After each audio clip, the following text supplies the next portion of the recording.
I have a lot of memories. I don't really have a favorite one, but I like having like pillow fights and stuff. Hi, everyone. Yes, okay, that's more than enough, Michael.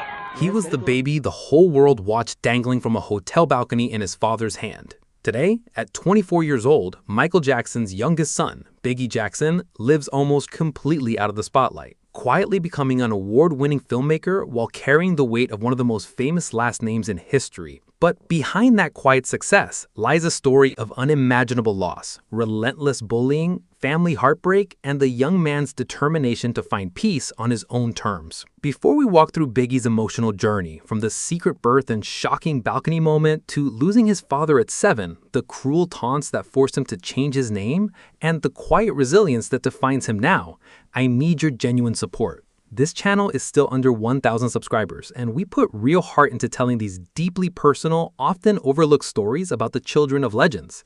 If you value thoughtful, respectful storytelling like this, please hit that subscribe button right now and turn on notifications. It helps more than you know. Thank you. Let's begin. Bigi Jackson was born into secrecy on February 21, 2002, in a private wing of a California hospital. No public announcement, no proud mother holding him for the cameras. The birth certificate listed only his father's name. The space for mother was left completely blank. Michael Jackson had used a surrogate through artificial insemination, determined to shield this child from the intense scrutiny that had followed his older siblings. He wanted this baby to have protection. He even whispered that he would blanket him with love and safety. That tender promise became the boy's first nickname, Blanket. It was meant as a shield. Instead, it would become a source of pain that followed him for years. Just 9 months later, the world saw that shield fail in the most public, horrifying way imaginable. On November 19, 2002, in Berlin, Michael stepped onto a hotel balcony to greet fans. In a moment of excitement that still shocks people today, he held his infant son over the railing, dangling the tiny baby more than 60 feet above the screaming crowd below.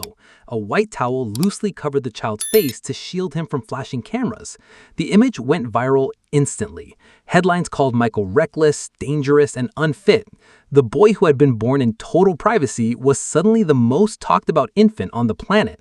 That single moment marked the end of Blanket's protected beginning and the start of a life lived under constant observation.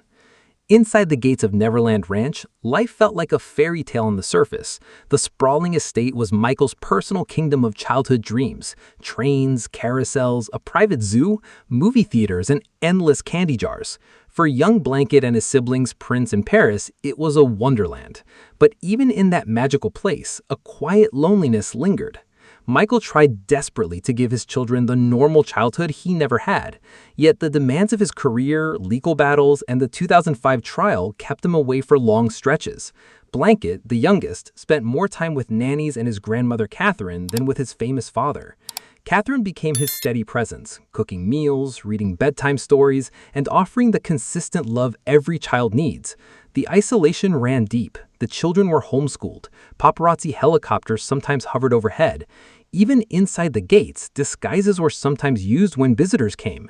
Blanket grew up in a gilded cage of luxury and loneliness, loved, watched, and kept at a distance all at once. Then came the tragedy that would change everything. On June 25, 2009, 7-year-old Blanket was at the family's rented mansion in Holmby Hills when chaos erupted.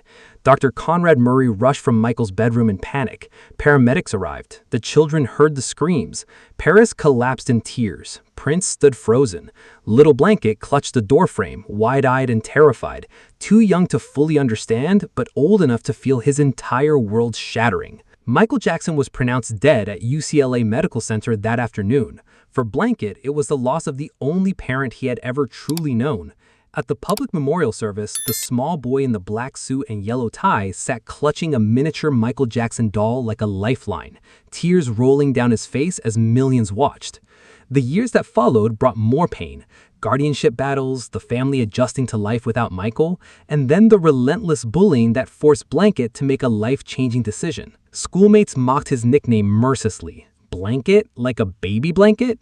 The taunts mixed with jealousy over the famous last name. The boy who had already lost so much now faced daily cruelty that left deep emotional scars. By the time he was preparing for 7th grade at Buckley School, he had enough. He quietly chose to go by Biggie, a cooler, shortened version of his middle name. No dramatic legal change, just a silent act of survival and self-protection. Biggie stepped into school as simply Bigi Jackson. The name gave him breathing room, but the scars from the bullying remained. He turned inward, finding comfort in movies, science fiction, and creative storytelling. Film became his escape and eventually his passion. Today, at 24, Bigi Jackson has chosen a path of quiet purpose. He has stepped behind the camera as an award-winning filmmaker, channeling creativity in a way that honors his father's artistic legacy without seeking the spotlight himself. He rarely gives interviews. He maintains almost no public social media presence. He has built a life that values privacy and peace, lessons learned from a childhood that offered neither. His journey has been one of profound resilience, losing a father at 7, enduring cruel bullying over a name given in love, navigating family tensions and the weight of being Michael Jackson's son. Through it all, Biggie has chosen silence over spectacle, creation over performance, and healing over headlines. In many ways, he represents the quiet triumph that can emerge from tragedy. The boy who was once dangled over a balcony in front of the world has grown into a young man determined to live life on his own terms, away from the flashing lights that defined his father's existence. His story reminds us that behind every famous last name is a human being simply trying to find their way.